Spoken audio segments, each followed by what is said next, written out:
Morning, peeps. How are you all doing? I hope you're doing well. Not been on for a while. One of the reasons being I've had a few health issues recently, frozen shoulder and everything like that. Plus the weather's been crap. Let's be serious. The weather's been absolutely crap, hasn't it? Yeah. The last video I did was while me and Lisa were up at Whitley Bay. We had a lovely time up there. But the main reason I'm on today is to talk to you about Stroke Prevention Day, which is today. Now, some of you may know, some of you may not. I had a stroke, it was nearly 2 years ago now, and there were no signs, or I thought there were no signs, put it that way. I was actually out working the golf course at the British Masters at the Belfry. And all it was I'd gone out my match, and I put my notebook in my hand and it dropped on the floor. I didn't understand. I thought it was just me being clumsy. You know, I'm getting old. So I then went around the rest of the course with the players, and I just noticed that I couldn't squeeze my left hand properly. So I thought I'd done something like trapped a nerve or something like that. So I finished off my match. I then went back to the TV compound, handed in all my equipment, such as my radio and so on, and then drove all the way back from Birmingham back to Loughborough, near where I live. And I thought, what I'll do, I'll pop into the urgent treatment centre. Because like I say, I thought I just trapped a nerve. You know, it was a bit difficult driving. You know, my left hand, I was having to really sort of think before I changed gear with my left hand. Walked into the urgent treatment centre, did the normal preliminaries, and then walked into the triage bay. And there was the nurse there that turned around and said to me, "So how did you get here?" So I said to him, "I've driven all the way from Birmingham."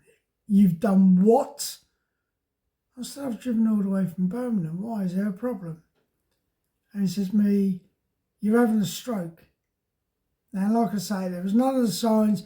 If you've seen the adverts on the TV about slurred speech, dropping of your face or anything like that, there was none of that whatsoever. But the only thing was, while I was in the urgent treatment centre, the nurse did say to me, "Is there anyone that can come and pick up your car?" And I said, "Yeah, I can get Lisa to come and pick the car up. That's not a problem." So while I'm dealing with that, getting Lisa to come up, she got Georgia, our daughter, to come and meet up with me to pick up the car. But the nurse then turned around and said to me, "If I call for an ambulance, you could be sat here for 4 hours. It's probably quicker for your wife to take you to Leicester Royal Infirmary," which she did. The nurse gave me a letter. I walked in through the door, gave the letter to the A&E department reception, and within 15 minutes I was in the triage bay being surrounded by the stroke team from Leicester Royal Infirmary. Now, that was a bit frightening because I suddenly got all these people around me with backpacks on and everything. I'm thinking, what the hell's going on? Within a couple of hours, I was admitted onto the stroke ward at Leicester Royal Infirmary.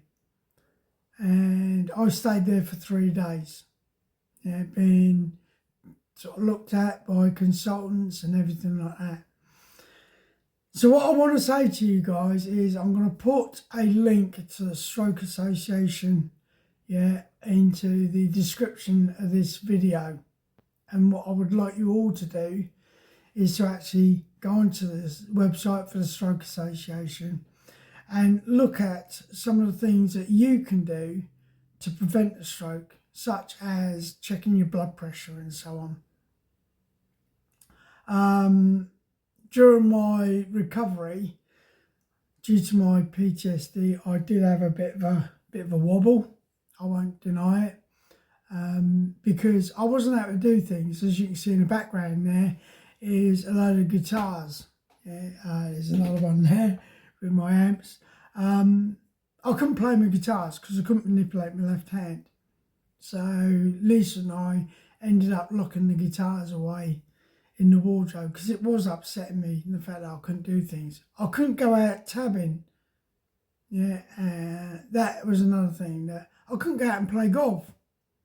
Yeah, and at the time, I would have carried my golf bag. I was always a person, never used a trolley. As most of you have seen through my previous videos, I was quite a fit person at the age of 60 odd. So I used to carry my my golf bag, yeah, which is quite hefty, but I'm used to it. I used to carry my Bergen, which weighed about £30.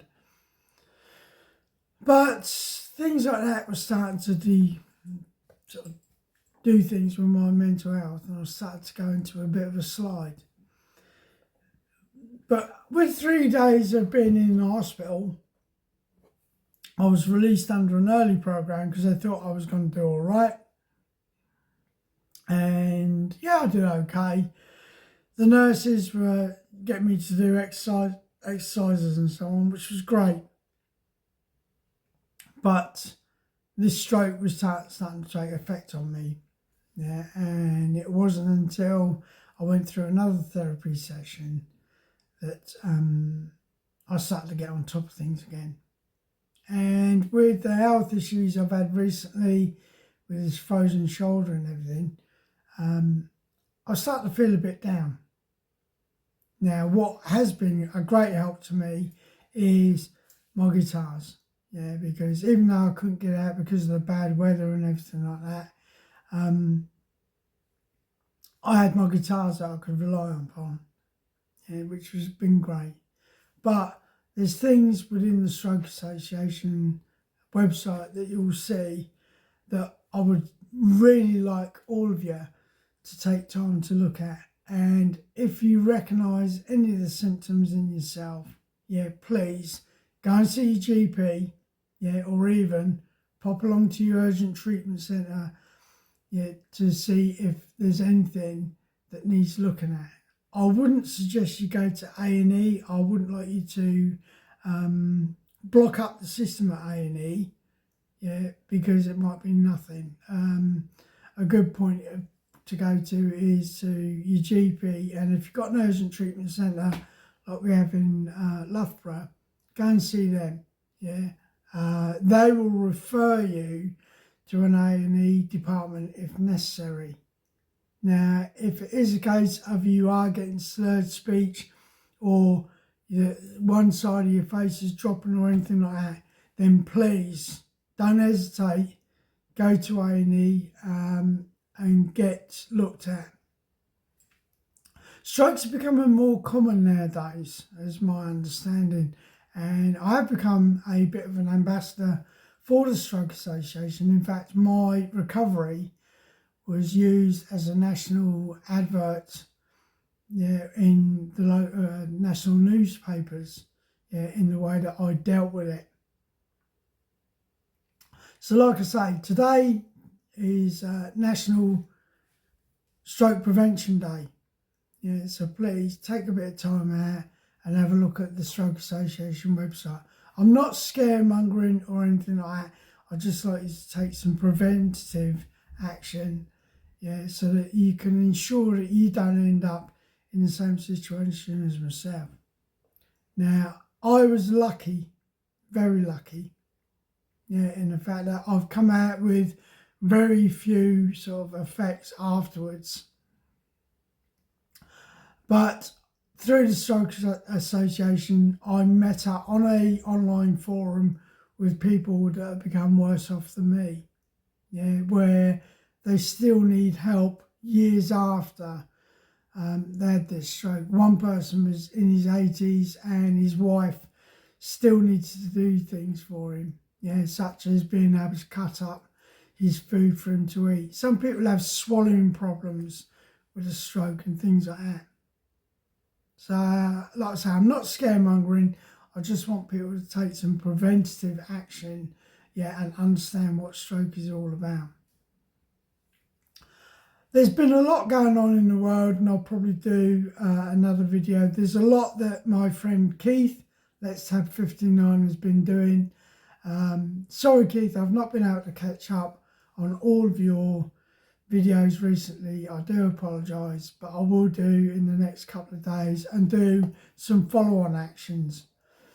But like I say, there's been a lot going on in the world recently whereby I thought, you know what, I just want to steer clear of it. But I feel a little bit better now, and I will do some videos on those. So to all of you out there, I've had some new subscribers subscribe to my channel. Thank you very much. I will get around to replying to you because, like I say, when people subscribe to my channel, I always like to try and reply. So please bear with me. In the next day or two, I will reply to your kind subscriptions, yeah, and give you a shout out. If you're new to my channel and you think, oh, this looks quite interesting, you know, especially some of the other stuff that I've done, yeah, please consider subscribing. Not telling you what to do. We don't do this on this channel, do we? No, we don't. And it's a bit like Keith. We ask you to consider it. We don't ask you to do it, yeah. But if you do subscribe to my channel, please just drop me a little note, yeah, and say, hello, Nobs, it's such and such from so-and-so, and I will reply to you because I like to do that. To all of my subscribers out there, I hope you're doing well. I hope the weather picks up a bit better. Yesterday on the lollipop duties, I got absolutely saturated, yeah, with the rain that's here in Leicester, or Leicestershire, I should say. And with me being the flood warden here, yeah, we've been quite busy with the floods because most of the fields here, again, have turned into lakes. So on that note, I'm going to say ta-da to you for the moment. Please take care of yourselves, stay safe, and as me and Keith always say, let's tab.